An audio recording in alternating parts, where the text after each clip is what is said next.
નમસ્કાર મિત્રો સ્વાગત છે તમારું અમારી યુટ્યુબ ચેનલમાં। આપની સાથે હું છું પિનલગીરી ગોસ્વામી। સૌથી મોટા સમાચારની વાત કરીએ તો નીતિન પટેલનો દબદબો ઘટ્યો। કડી બેઠક પર પેટા ચૂંટણી લડવા ભાજપ સામે 70 દાવેદારોની ચૂંટણી લડવાની ઈચ્છા જાહેર કરી હતી। મળતી માહિતી અનુસાર આ ઉમેદવાર પસંદગીમાં નીતિન પટેલનો મુખ્ય રોલ હશે તેવી માહિતી સામે આવી હતી। નીતિન પટેલ સહિત તેમના જૂથે માનીતાને ટિકિટ અપાવવા રાજકીય લોબિંગ પણ કર્યું હતું, પણ હાઈકમાન્ડે રાજેન્દ્ર ચાવડાને ચૂંટણી મેદાને ઉતાર્યા। તેથી સામે આવ્યું છે કે કડીમાં હવે નીતિન પટેલનો દબદબો ઘટ્યો છે।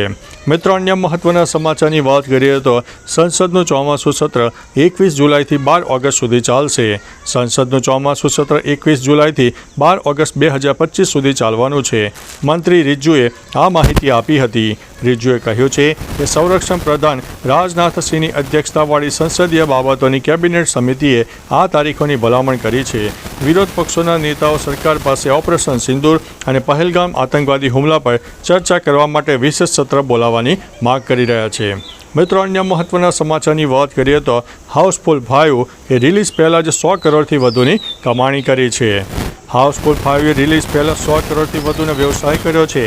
તે satellite rights, digital streaming rights અને મ્યુઝિક ડીલ્સ જેવી બિન થિયેટર કમાણીમાંથી 135 કરોડ રૂપિયા એકત્રિત કરી ચૂકી છે। આનાથી ફિલ્મને મજબૂત નાણાકીય ટેકો મળ્યો છે। ખર્ચને પહોંચી વળવા અને નફો કમાવા માટે તેને વિશ્વભરમાં 325 કરોડ કે તેથી વધુ રકમ એકત્રિત કરવી પડશે।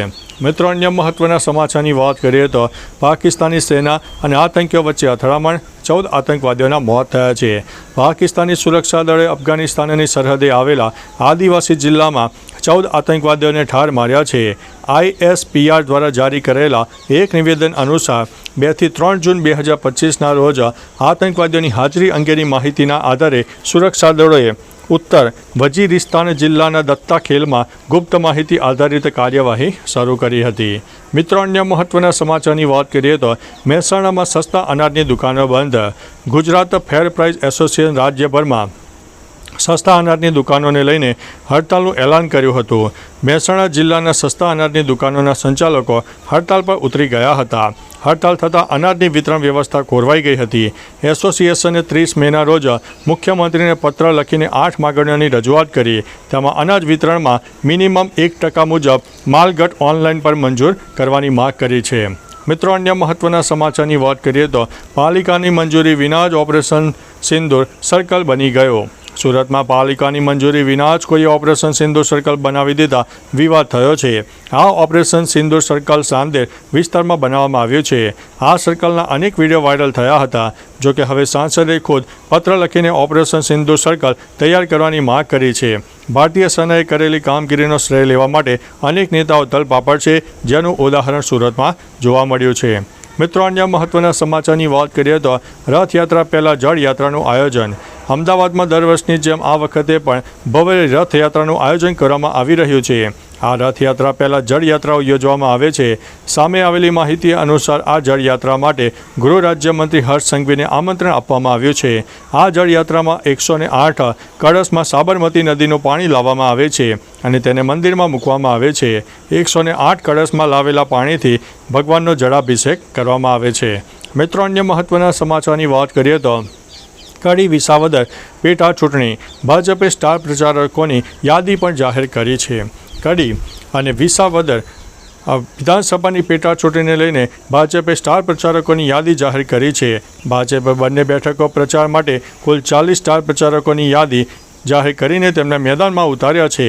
યાદીમાં પ્રદેશ પ્રમુખ CR પાટીલ, મુખ્યમંત્રી ભૂપેન્દ્રભાઈ પટેલ, પૂર્વ મુખ્યમંત્રી વિજયભાઈ રૂપાણી, પૂર્વ deputy chief minister Nitinbhai Patel સહિતના દિગ્ગજ મહાનુભાવોનો સમાવેશ થાય છે। મિત્રો, અન્ય મહત્વના સમાચારની વાત કરીએ તો જાતિગત વસ્તી ગણતરીની તારીખો જાહેર થઈ છે। જાતિગત વસ્તી ગણતરીની જાહેરાત તારીખ થઈ ગઈ છે। સૂત્રોના જણાવ્યા અનુસાર દેશમાં જાતિગત વસ્તી ગણતરી 2 તબક્કામાં કરી શકાય છે। પ્રથમ તબક્કામાં 1 ઓક્ટોબર 2026થી પર્વતીય વિસ્તારો એટલે કે હિમાચલ પ્રદેશ, જમ્મુ અને કાશ્મીર, ઉત્તરાખંડ અને લદ્દાખમાં જાતિ ગણતરી શરૂ થઈ શકે છે, જ્યારે બીજા તબક્કામાં મેદાની વિસ્તારોમાં કરવામાં આવશે। બીજો તબક્કો 1 માર્ચ 2027થી શરૂ થઈ શકે છે।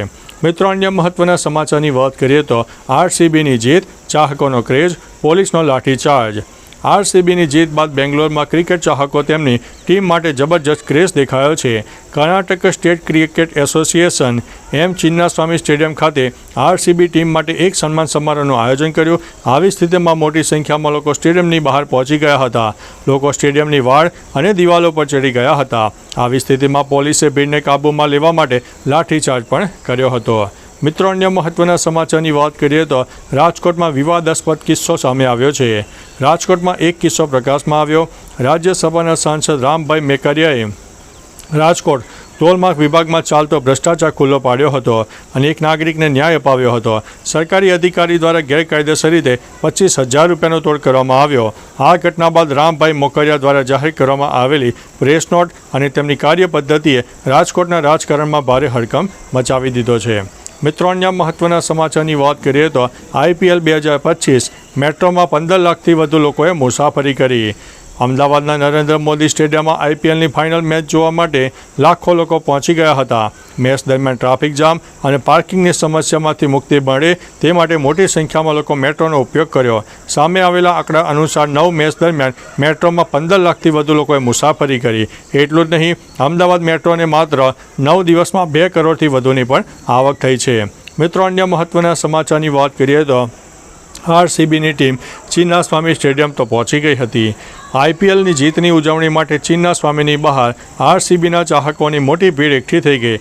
ચિન્નાસ્વામી સ્ટેડિયમના ગેટ નંબર 6ની બહાર નાસભાગ મચી ગઈ.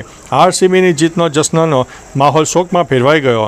આરસીબીની ટીમ હાલમાં બેંગ્લોર સ્ટેડિયમ પહોંચી ગઈ હતી.